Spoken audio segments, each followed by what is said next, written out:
The Hindu editorial dictation heading is frosty and bitter at the rate 100 word per minute for grade C and grade D.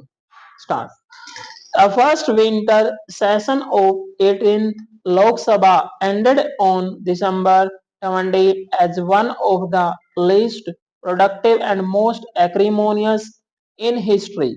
The conflict between the government and the opposition degenerated into a scuffle on the penultimate day, followed uh, by observed allegations and police reports. The opposition sent a notice for a motion of no confidence in Rajya Sabha chairman and vice president of Indian Jagdeep Dhankar, which was rejected by the deputy chairman. The acrimony peaked with the opposition turning a reference by Home Minister Amit Shah to Dr.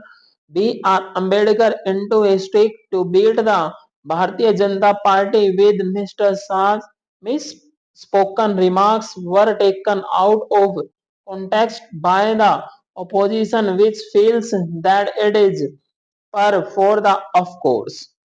After all, the BJP had made ridiculous allegations about the Congress party's supposed link with anti-India forces abroad to stall parliament proceedings for several days earlier. Productivity in the Rajya Sabha was 40% as it met for 43 hours and 27 minutes of the schedule. The Lok Sabha functioned for 54.55% of its scheduled time.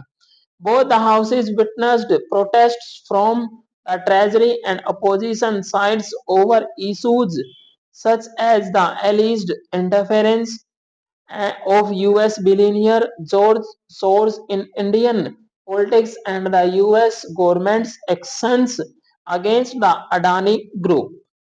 The session was scheduled to take up 60 bills in the legislative business and the first batch of supplementary grants under the financial business of the 16 bills. Only one bills, the Bharatiya Vayan Vidhayak 2024 significant for the civil aviation sector was passed in both houses.